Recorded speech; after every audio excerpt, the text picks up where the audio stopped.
मेरे प्यारे देशवासियों, संसद की आजकल चर्चा जब होती है तो अक्सर रुकावट, हो हल्ला और गतिरोध के विषय में ही होती है। लेकिन यदि कुछ अच्छा होता है तो उसकी चर्चा इतनी नहीं होती। अभी कुछ दिन पहले ही संसद का मानसून सत्र समाप्त हुआ है। आपको यह जानकर प्रसन्नता होगी कि लोकसभा की प्रोडक्टिविटी 118% और राज्यसभा की 74% रही। दल हित से ऊपर उठकर सभी सांसदों ने मानसून सत्र को अधिक से अधिक उपयोगी बनाने का प्रयास किया और इसी का परिणाम है कि लोकसभा ने 21 विधेयक और राज्यसभा ने 14 विधेयकों को पारित किया।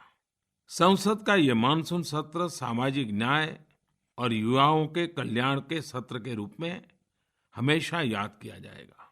इस सत्र में युवाओं और पिछड़े समुदायों को लाभ पहुंचाने वाले कई महत्वपूर्ण विधेयकों को पारित किया गया।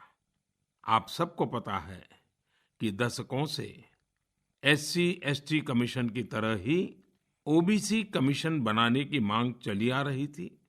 पिछड़े वर्ग के अधिकारों को सुनिश्चित करने के लिए देश ने इस बार OBC आयोग बनाने का संकल्प पूरा किया और उसको एक संवैधानिक अधिकार भी दिया। यह कदम सामाजिक न्याय के उद्देश्य को आगे ले जाने वाला सिद्ध होगा। अनुसूचित जाति एवं अनुसूचित जनजाति के अधिकारों को सुरक्षित करने के लिए संशोधन विधेयक को भी पास करने का काम इस सत्र में हुआ। यह कानून SC और ST समुदाय के हितों को और अधिक सुरक्षित करेगा। साथ ही यह अपराधियों को अत्याचार करने से रोकेगा और दलित समुदायों में विश्वास भरेगा। देश की नारी शक्ति के खिलाफ कोई भी सभ्य समाज किसी भी प्रकार के अन्याय को बर्दाश्त नहीं कर सकता।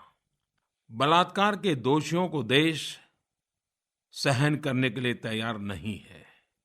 इसलिए संसद ने आपराधिक कानून संशोधन विधेयक को पास कर कठोरतम सजा का प्रावधान किया है। दुष्कर्म के दोषियों को कम से कम 10 वर्ष की सजा होगी।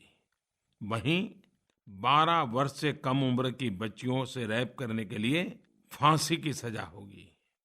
कुछ दिन पहले आपने अखबारों में पढ़ा होगा, मध्य प्रदेश के मंदसौर में एक अदालत ने सिर्फ 2 महीने की सुनवाई के बाद नाबालिग से रेप के 2 दोषियों को फांसी की सजा सुनाई है।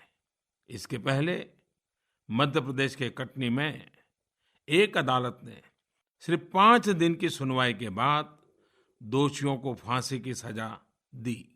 राजस्थान ने भी, वहां की अदालतों ने भी ऐसे ही त्वरित निर्णय किए हैं। यह कानून महिलाओं और बालिकाओं के खिलाफ अपराध के मामलों को रोकने में प्रभावी भूमिका निभाएगा।